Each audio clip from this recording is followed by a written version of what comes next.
no? Meron po kami kasama sa South America, sa Guyana. First day po doon, sinabihan siya ng isang Guyanese. Ang sabi sa kanya, "You are Filipino, right?" Nagtataka siya bakit kilala ng tao na yon na siya ay Filipino when it was the first time for them to meet each other. Kaya tinatanong niya yung tao na yon, "Why do you know I'm a Filipino?" Sabi ng Guyanese, "Because your English is like Manny Pacquiao." English kaya tayo. At pare po yun diyan. So, magawa siya tawag natin English Carabao o Manny Pacquiao English, no, napapakinabangan natin. Marami si ate dito nagtuturo ng English, no? Kahit gano'n po yung ating. Kaya dapat din natin i-celebrate itong ating mga kakayahan, ang ating pagkakaisa. Bagamat naroon ng regionalistic natin, pagkakanya-kanya, di po ba? Grab mentality. Pero kung mayroong problema, kung nasa kagipitan ng kapwa, nagtutulungan, nagdadamayan. Kaya naroon yung bayanihan. At di natin makakalimutan at ng buong mundo ang nangyayari sa ating bansa noong 1986. Kung kailan tayo nagkaisa, no? Bilang mga Pilipino upang tugunan yung ating problema sa panahon na yon. Naroon din yung kagalingan ng Pilipino at kanyang kausayan, di ba?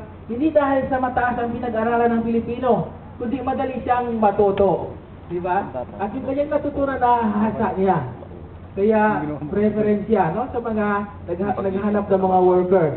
Kaya nga lang daw mareklamo mga Pilipino, no? Sa kanyang mga karapatan. Dapat din naman kung nararapan, di po ba? At tayo po ay kilala sa ating pagmamahal sa ating bansa, kaya na pamilya sa ating bansa.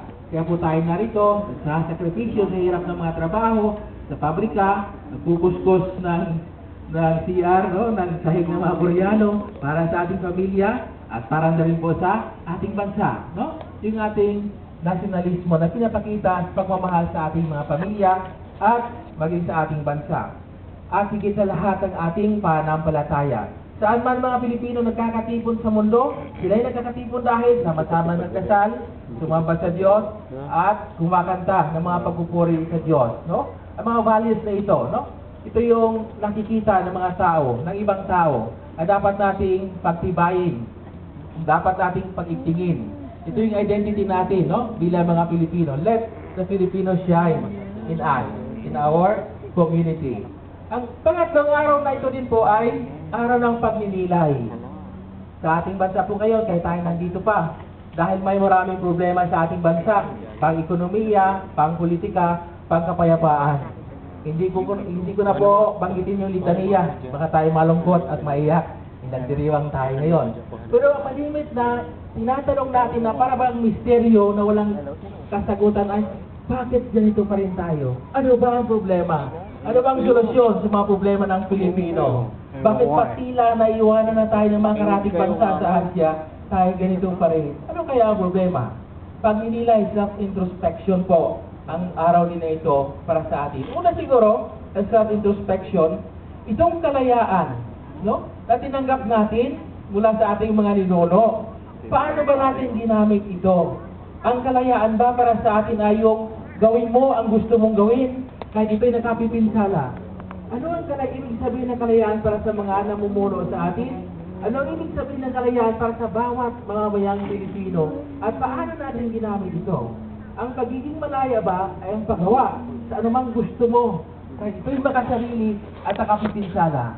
Sabi po ng mga manunulat, freedom is not only freedom from slavery, but it is also most and foremost, no, first and foremost, freedom to or freedom for, no? Kalayaan upang gawin ang mabuti para sa kapakanan ng nakararami at kung ano po ang nararapat. Ikalawa po sa ating pagninilay ay sa Ebanghelyo ngayon. Ang Ebanghelyo ngayon ay tungkol sa pagtawag ni Jesus kay Mateo. Alam po ninyo, kilala natin si Mateo. Si Mateo po ay isang tax collector. At ang mga tax collector sa komunidad at panahon ni Jesus ay tanda na ang kanilang bayan ay hindi pa malaya, no? Yung mga tax collectors namumulikta ng voice para sa gobyerno ng Roma, no? Ang ibig sabihin, hindi pa malaya ang bayan nila sa panahon na ito, no? Dahil mayroon pang nanakop sa kanilang dayuhang bansa. Ngunit si Jesus hindi siya nag-advocate ng revolusyon. patalsikin, pataobin ang makapangyarihan na nanakop sa atin. Ano yung approach ng Panginoon Jesucristo? Tinawag niya ang mga tao ito upang magbago sila mula sa kanilang pagkamakasarili at turuan sila kung paano ang tunay at ganap na pagmamahal sa Diyos at pagmamahal sa kapwa. Siguro napakaganda kung mapulot natin itong mensahe ng Ebanghelyo ngayon. Na una sa lahat, kung kailangan man ng revolusyon, it is the revolution of the heart conversion. Maraming sa ating buhay ang dapat nating baguhin upang uusad at uunlad po ang ating buhay at ang ating pananampalataya. Mga kapatid, ang ating pagtitipon ngayon ay mayroong panawagan. No? Mula nang dumating ako dito, August of last year, ang dami palang problema. Ang pagpunta pala sa ibang bansa upang magtrabaho ay hindi pagpunta sa paraiso. Dami-daming problema ng mga Pilipino. No?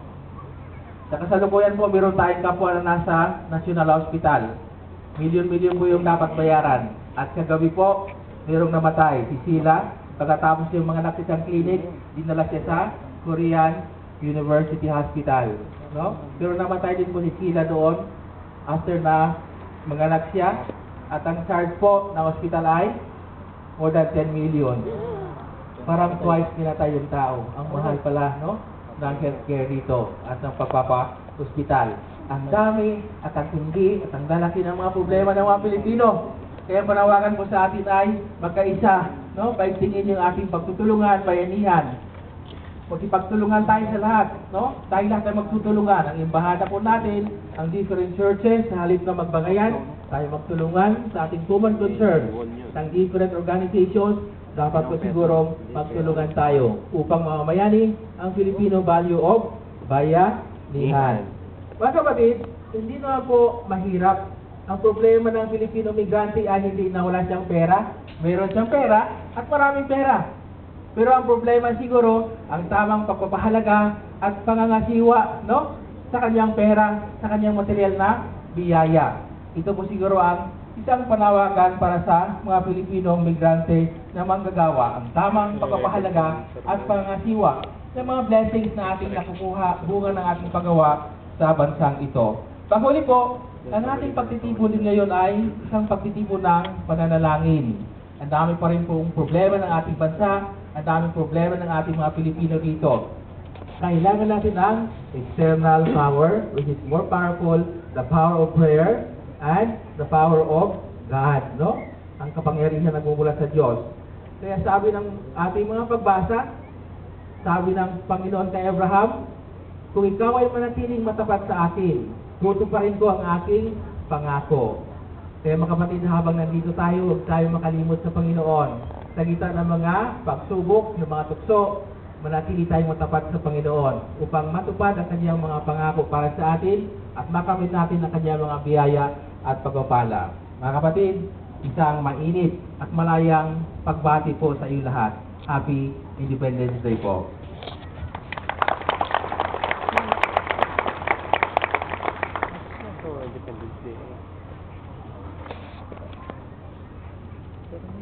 Magsitayo po ang lahat.